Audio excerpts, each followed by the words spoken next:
27 साल बाद दिल्ली की सत्ता में वापसी की है। भगवा की ऐसी बयार चली कि झाड़ू बिखर गया और कमल खिल गया। अब सवाल यही है कि दिल्ली का मुख्यमंत्री कौन बनेगा। दिल्ली की जनता और मीडिया कई सवालों में उलझी हुई है। दिल्ली में 27 साल बाद लौटी बीजेपी के विधायकों में सरकार बनने को लेकर उत्साह है। विधायक ही अच्छी तरह से जानते हैं कि मुख्यमंत्री पद किसे मिलेगा। ये बात सिर्फ पीएम नरेंद्र मोदी, अमित शाह और जेपी नड्डा मिलकर ही तय करेंगे। नमस्कार, मैं हूं ऋतिका यादव और आपका स्वागत है हमारे डिजिटल प्लेटफॉर्म पर। मीडिया हर एक विधायक में मुख्यमंत्री का चेहरा खोज रही है, लेकिन दिल्ली का करीब हर विधायक चाहता है उसका नाम मीडिया में ना चले। इसके पीछे की वजह बीजेपी के फैसले के पीछे छिपे दो अहम पहलू, सीक्रेसी और सस्पेंस है। उत्तराखंड में पुष्कर सिंह धामी हो या राजस्थान के भजनलाल शर्मा और मध्य प्रदेश के मोहन यादव, इन सभी को देख लीजिए। मीडिया में नाम चला किसी और का और इन राज्यों में मुख्यमंत्री पद मिला किसी और को। इसलिए फिलहाल सभी जीते हुए विधायक मुख्यमंत्री पद के दावेदार माने जा सकते हैं। भाजपा ने तो बिना मुख्यमंत्री के चेहरे के दिल्ली में चुनाव लड़ा था। ऐसे में अब चुनाव जीतने के बाद सबसे बड़ा सवाल ये है कि अगला मुख्यमंत्री कौन होगा। इसको लेकर चर्चा जोरों पर है। इसी बीच माना जा रहा है कि दिल्ली को महिला सीएम मिल सकती है। जी हाँ, मीडिया रिपोर्ट्स के मुताबिक किसी महिला विधायक को ही दिल्ली के मुख्यमंत्री का पद दिया जा सकता है। बीजेपी की 4 महिला विधायक इस बार विधानसभा पहुंची हैं, जिसमें शिखा राय, रेखा गुप्ता, पूनम शर्मा और नीलम पहलवान शामिल हैं। तो आइए जानते हैं उन महिलाओं की लिस्ट जिन्हें बीजेपी बना सकती है दिल्ली का अगला नया सीएम। राजनीतिक रूप से सबसे अच्छा क्या काम करता है, इसके आधार पर पूर्वांचल पृष्ठभूमि वाले उम्मीदवार, सिख नेता या महिला पर विचार किया जा रहा है। मध्य प्रदेश, राजस्थान और उड़ीसा में पिछले चुनाव से पता चलता है कि पार्टी नेतृत्व कोई बड़ी घोषणा करने से पहले नाम के पत्ते बहुत ही गुप्त रखता है। इसमें एक नाम रेखा गुप्ता, जो कि शालीमार बाग से विधायक चुनी गई हैं, का भी है। वो भाजपा की महिला शाखा की राष्ट्रीय उपाध्यक्ष भी हैं और उन्होंने करीब 30,000 मतों के आरामदायक अंतर से अपनी सीट जीती है। शिखा राय ग्रेटर कैलाश से चुनी गई हैं।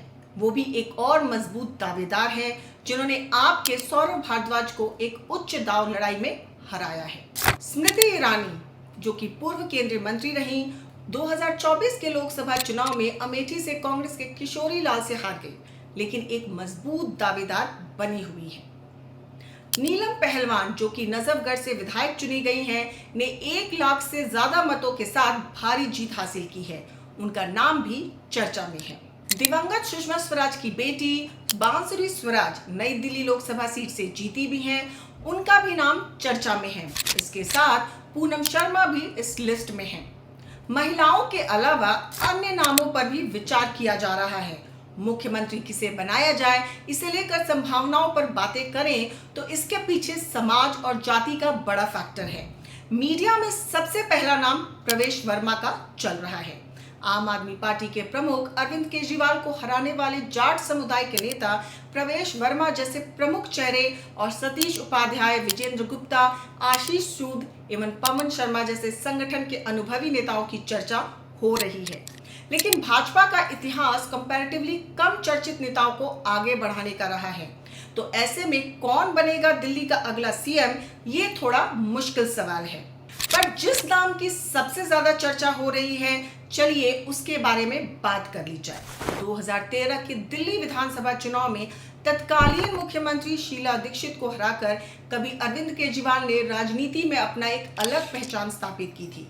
तब कुछ धड़ों में केजरीवाल को जायंट किलर की उपाधि तक दी जाने लगी थी। वजह थी कांग्रेस और सीएम शीला दीक्षित का गढ़ करार दी जाने वाली नई दिल्ली विधानसभा सीट, जिस पर चुनाव लड़ने के फैसले ने ही केजरीवाल की अलग छवि गढ़ दी।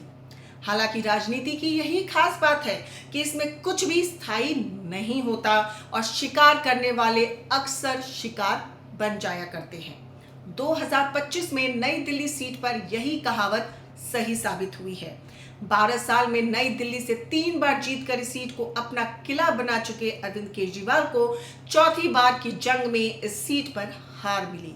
वो भी ऐसे चेहरे के सामने जिसने अब तक के अपने सियासी करियर में हार का मुंह नहीं देखा है।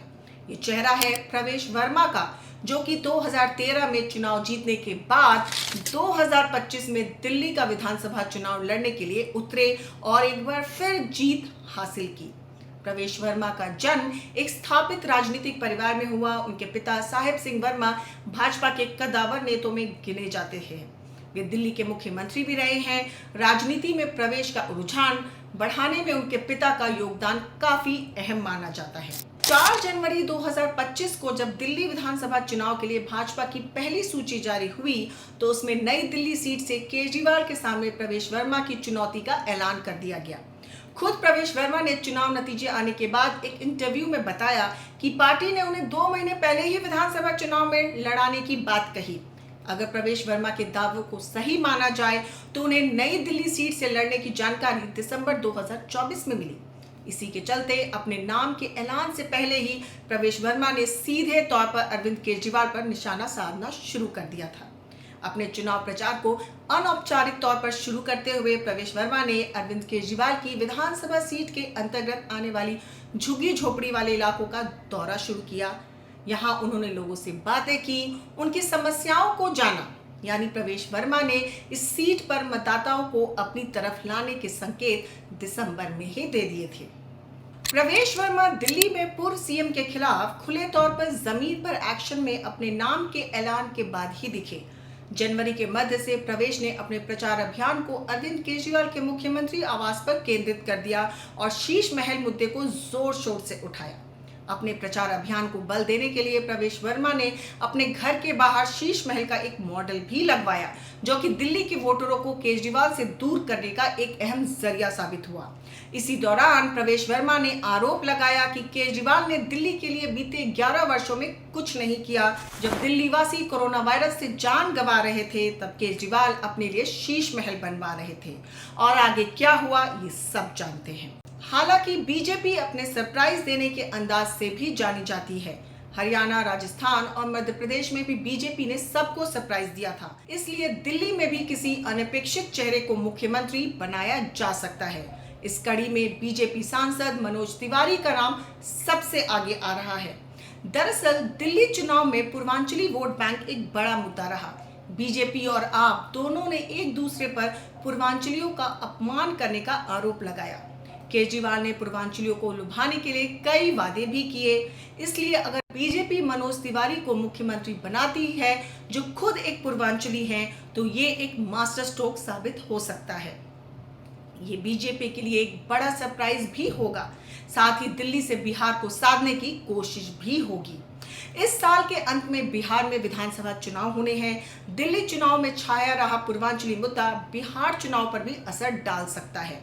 अगर दिल्ली में एक पूर्वांचली मुख्यमंत्री बनता है तो इसका फायदा बीजेपी को बिहार चुनाव में मिल सकता है।